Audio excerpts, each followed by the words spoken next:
నమస్తే అండి. నన్ను బాలకృష్ణ మయానంద స్వామి అంటారండి. న్యాచురోపతిలో డిప్లొమా చేశాను. తమిళనాడు వెళ్ళి సిద్ధ వైద్యం కూడా నేర్చుకున్నాను. ఆటిజం కిడ్స్ రావడానికి అనేక కారణాలు ఉంటాయండి. ఆటిజం అయినా లేకపోతే ఒక రోగమైనా మెంటల్ రిటార్డేషన్ అయినా అనేక రకాల సమస్యలు ఉన్నాయి కదా, పుట్టుకతో వచ్చే సమస్యలు, జెనెటికల్ ఇష్యూస్. దానికి శరీరంలో ముఖ్యంగా టెన్షన్స్ ఉండటం, మెంటల్ టెన్షన్స్ ఉండటం తల్లిదండ్రులకి, జీన్స్ ద్వారా కూడా కొన్ని జీన్స్ క్యారీ అవుతుంటాయి. చేసిన కర్మల తాలూకు మన పూర్వీకులు చేసిన కర్మల తాలూకు జీన్స్ ఆ మ్యూటేషన్ అయ్యి అవి జీన్స్ ద్వారా అందుతాయి. తర్వాత పెళ్ళయ్యాక బాడీని డీటాక్స్ చేసుకుని ఒక సాత్విక జీవనం అలవాటు చేసుకోవాలి. మంచి ఆహారం తీసుకోవడం, పనులు చేసుకోవడం, కాస్త వీలైతే యోగ సాధన, మెడిటేషన్ అవి చేసుకోవడం, టెన్షన్స్ కంట్రోల్ లేకుండా చేసుకోవడం, మంచి ఫుడ్ తీసుకోవడం, ఇవి చేసుకోవాలి. తర్వాత అన్యాచురల్ లైఫ్ అనమాట. జీన్స్లో ఏముందో అది పక్కకు పెట్టండి. జెనెటికల్, ఎపిజెనెటికల్ అని 2 రకాలు ఉంటాయి. ఆ జీన్స్లో ఉందో, జీన్స్లో ఉన్నవాటి కూడా మనం మార్చుకోవచ్చు. పక్కాగా చెప్తున్నాను, జీన్స్లో లోపం ఉన్నా కూడా మార్చుకోవచ్చు. ఎలా మార్చుకోవచ్చు? ఏదైనా మంచి పనులు చేసి మార్చుకోవచ్చు, ఆహారం ద్వారా మార్చుకోవచ్చు. ఏదైనా ఒక అన్నదానం చేయండి, లేకపోతే ఇంకో ఏదైనా అనాథలకి ఏదైనా హెల్ప్ చేయండి, ఇంకోటి ఏదైనా మంచి పని చేయండి. మనసు ఆహ్లాదంగా ఉంటుంది. అప్పుడు మనసు నేను ఈ మంచి పని చేశాను అని మనసు సంతోషంగా ఉంటుంది. ఆ సంతోషం పొందినప్పుడు మన లోపల ఉండేటువంటి ఎక్కడో మారుమూల, మనసులో మారుమూల దాగి ఉన్నటువంటి దిగులు, చేసిన కర్మల తాలూకా ఉండేటువంటి మచ్చలు, మనకు గాయాలు, మనసుకు గాయాలైనటువంటి గాయాల తాలూకు మనసుకు గాయాలైనప్పుడు ఆ గాయాల తాలూకు మనసు గాయపడ్డప్పుడు మనసు మీద ఏర్పడేటువంటి ఒక మచ్చ అంటే ఏంటది? ఒక జ్ఞాపకం, చేదు జ్ఞాపకం అనుకోండి. జీవితంలో జరగకూడని సంఘటనలు, అవమానాలు, బాధలు ఇవన్నీ మానసికంగా వస్తాయి. శరీరాన్ని కొట్టిన దెబ్బ కంటే కూడా మనసు మీద కొట్టింది, అవమానించింది, ఇది చాలా చాలా తీవ్రంగా బాధ పెడుతుంటాయి కదా. సో వీటన్నిటిని తొలగించుకోవడానికి పద్ధతులు ఉన్నాయి, మన ప్రాచీన విజ్ఞానాల్లో ఉన్నాయి. అది అందువలన వీటన్నిటిని చేసుకుంటూ మనం న్యాచురల్గా బిడ్డను కనాలి. బిడ్డ పుట్టడానికి పెయిన్స్ రావడానికి ఇంజక్షన్ తీసుకోకూడదు. న్యాచురల్గా బిడ్డ పుట్టినప్పుడు ఇమ్యూనిటీ బాగుంటుంది. తర్వాత సూక్ష్మ శరీరం అంటాం, యాస్ట్రల్ బాడీ అంటాం అనమాట. యాస్ట్రల్ బాడీ అంటే అది ప్రాణశక్తి. తల్లిదండ్రులు ఇద్దరూ వాళ్ళ బాడీలు డిటాక్స్ చేసుకుని ఆరోగ్యంగా ఉన్నప్పుడు ఆ సూక్ష్మ శరీరం, బిడ్డకు అందేటువంటి సూక్ష్మ శరీరం కూడా స్ట్రాంగ్గా ఉంటుంది. సో ఇవన్నీ అనమాట. తర్వాత నిండుగా నెలలు నిండేదాకా కూడా సాఫ్ట్వేర్ జాబ్ చేస్తుంటారు. ఆ టెన్షన్స్ ఉంటాయి. ఆ తర్వాత ఒక్కోసారి మందుల ప్రభావం ఉంటుంది. ప్రెగ్నెన్సీలో ఉన్నప్పుడు ఫీవర్ ఏదన్నా వచ్చిందనుకోండి, అప్పుడు యాంటీబయాటిక్స్ వాడితే దాని ప్రభావం ఉంటుంది. కడుపు మీద ప్రెగ్నెంట్ లేడీకి కడుపు మీద దెబ్బ తగిలితే అప్పుడు వస్తుంది. ఫోర్సెప్తో బిడ్డను లాగుతుంటారు, దానివల్ల అవుతాయి. లేబర్ పెయిన్స్ చాలా కాలం, ప్రొలాంగ్డ్ లేబర్ అంటాం. డెలివరీ అవ్వడం లేట్ అయిపోయి ఉమ్మనీరు అంతా కారిపోవడం, ఉమ్మనీరు తాగడం, ఇది ఉంబ్లికల్ కార్డ్ అంటాం కదా, బొడ్డు పేగుని మెడకు చుట్టుకుని పుట్టడం. డెలివరీ లేట్ అయినప్పుడు బ్రెయిన్కి ఆక్సిజన్ అందదు బిడ్డకి, అప్పుడు కూడా బిడ్డ శరీరం కలర్ మారిపోతూ ఉంటుంది. సో మనం న్యాచురల్గా చాలా సింపుల్గా అసలు నొప్పులు లేకోకుండా డెలివరీ చేసుకోవచ్చు అండి. మీరు యోగాసనాలు వేయచ్చు, లేకపోతే పనులు చేసుకోవచ్చు. యోగాసనాల సంగతి పక్కన పెట్టండి, ఇంట్లో ఉండే పనులు చేసుకోండి. గర్భాశయాన్ని స్ట్రాంగ్గా చేసుకోండి, అబార్షన్స్ కాకుండా పనులు చేయండి, మాపింగ్ చేయండి, ఇల్లు తుడవండి, ఇసురాయిలో ఇసురండి. ఈ గర్భాశయం గట్టిపడుతుంది అనమాట, నడుము నొప్పి తగ్గుతుంది.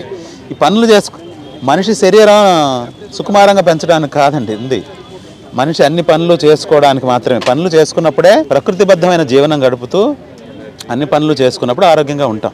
అంతేగాని బాగా తినేసేసి ఏసీలో ఉంటే ఆరోగ్యంగా ఉంటాం అనేది ఖచ్చితంగా కాదు. అది ప్రకృతికి విరుద్ధం అనమాట. సో మందుల ప్రభావం ఉంటుందండి. డెలివరీ అయిన తర్వాత ఆ టైంలో ఏమైనా ఇష్యూస్ అయితే డెలివరీ టైంలో ప్రాబ్లం ఉంటుంది. ముఖ్యంగా వ్యాక్సిన్స్ చాలా భయంకరంగా బిడ్డ ఆరోగ్యాన్ని దెబ్బతీస్తున్నాయి. ఖచ్చితంగా వ్యాక్సిన్స్, అనేక మందికి వ్యాక్సిన్స్ వల్ల ఆటిజం వచ్చింది. పక్కాగా వ్యాక్సిన్స్ అవసరం లేకపోయినా కూడా వేస్తున్నారు. గవర్నమెంట్ ఆఫ్ ఇండియా అప్రూవ్ చేసిన వ్యాక్సిన్స్ ఇప్పటికి 3.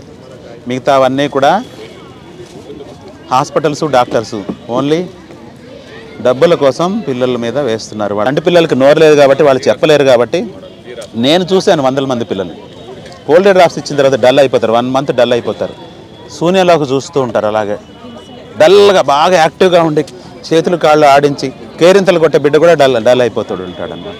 సో మన ప్రాచీన విజ్ఞానాన్ని నాశనం చేసుకుని ఈ ఆధునిక జీవనంలో పడిపోయి ఆధునిక సైన్స్ చెప్పిందే, విజ్ఞాన శాస్త్రం చెప్పిందే కరెక్ట్ అనే భ్రమల్లో మనం ఉన్నాము.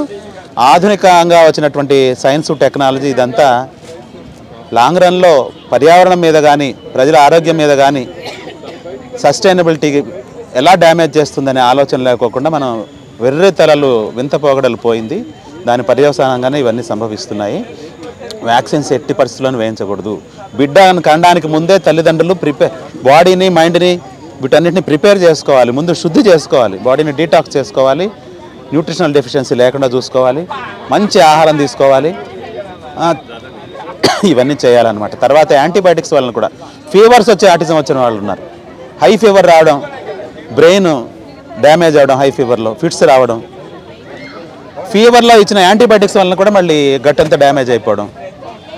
మేము కష్టపడి బాడీని డీటాక్స్ చేసి మళ్ళీ గట్ డెవలప్మెంట్కి మంచి ఆహారం ఇచ్చి, ఫర్మెంటెడ్ ఫుడ్స్ ఇచ్చి, ఫ్రూట్స్ ఇచ్చి, ఫ్రూట్స్లో కూడా కొన్ని ప్రత్యేకమైన ఉన్నాయండి, మూలికలు కూడా ఉన్నాయి, ఇవన్నీ ఇచ్చి డెవలప్ చేస్తే బాగా అయిన తర్వాత మళ్ళీ కొంచెం జలుబు దగ్గర రాగానే యాంటీబయాటిక్స్ వేసేస్తారు. ఫీవర్ రాగానే వెంటనే హాస్పిటల్కి తీసుకెళ్ళిపోయి అడ్మిట్ చేసేసి యాంటీబయాటిక్స్ వేసేస్తారు. లేదంటే పిచ్చి తిండి, ఆ పిజ్జాలు బర్గర్లు అవేవో కుళ్ళిపోయిన నాన్ వెజ్ ఇవన్నీ పెట్టి పిల్లల్ని పాడు చేస్తున్నారండి, తల్లిదండ్రులు పాడు చేస్తున్నారు. పిల్లలకి చిన్నప్పటి నుంచి మంచి మంచి ఆహారపడ అలవాట్లు అలవాటు చేయాలి, మంచి హ్యాబిట్స్ అలవాటు చేయాలి. అలవాటు చేయాలంటే ఆవు చేలో మేస్తే దూడ గట్టును మేస్తుంది అంటారు కదా. తల్లిదండ్రులు ఏది చేస్తే, తల్లిదండ్రులు మొబైల్ టీవీ చూస్తుంటే పిల్లలు కూడా దానికి అడిక్ట్ అవుతారు. ఈవెన్ ఎలక్ట్రానిక్ మీడియా కూడా ఈఎంఎఫ్ రేడియేషన్ వలన కూడా ఆటిజం వాళ్ళకి చాలా సమస్యలు వస్తాయి, ఆటిజం ఎక్కువ అవుతుంది. సో ప్రకృతికి దగ్గరగా గ్రీనరీ ఉండి, మూలికలు, స్వచ్ఛమైన ఆహారం, డీటాక్సు, మట్టి, పంచభూతాలు వీటిని నమ్మండి. వీటి ద్వారా క్యూర్ ఉంది, ఏ సమస్యకైనా క్యూర్ ఉంది. క్యాన్సర్ కూడా క్యూర్ ఉందండి, ఖచ్చితంగా క్యాన్సర్ కూడా స్టేజ్ 4లో అయినా కూడా మనం మనుషులను బతికించగలుగుతాం. న్యాచురల్గా సహజసిద్ధంగా మందులు ఏం వాడకుండా ఆహారం ద్వారా, డీటాక్స్ ద్వారా, పంచభూతాలు, స్వచ్ఛమైన పంచభూతాలు ఉన్న చోటుకు తీసుకెళ్ళి వాళ్ళ నుంచి అడవిలో ఉంచి చెప్పులు లేకుండా నడిపించినప్పుడు క్యాన్సర్ కూడా క్యూర్ అవుతుంది, ఎయిడ్స్ క్యూర్ అవుతుంది. ఇది నా ఛాలెంజ్. సో అందువలన ఇది మీరు ఈ విషయం నేను చెప్పిన విషయాలపైన నమ్మకం కలిగితే కనుక నన్ను మీరు కాంటాక్ట్ చేయొచ్చు, ఎవరైనా కాంటాక్ట్ చేయొచ్చు. పేరెంట్స్ ఎక్కడికక్కడ మనం పేరెంట్స్ని అసోసియేషన్గా ఒక 10 మంది 15 మంది కలిపి ఒక సంఘంలాగా ఏర్పడి దీని గురించి అవేర్నెస్ ప్రోగ్రామ్స్ కండక్ట్ చేయడం, లేదంటే అవసరమైతే మీ కాలనీలలో ఉండేటువంటి పార్క్ని గార్డెన్ని ఉపయోగించుకోవడం.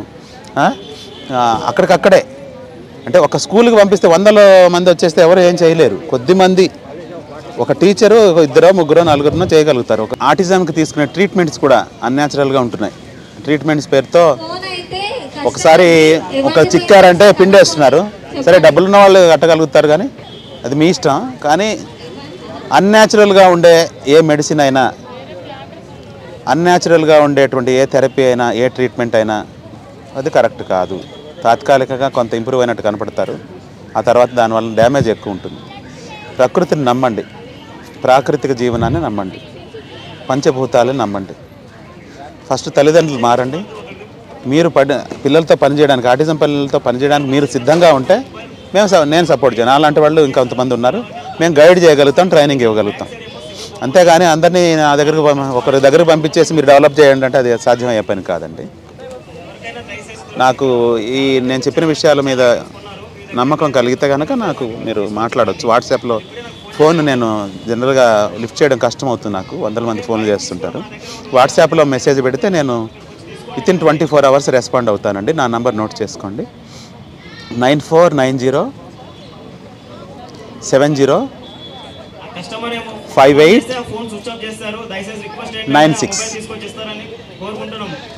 9490705896. బాలకృష్ణమయ్యానంద అంటారండి.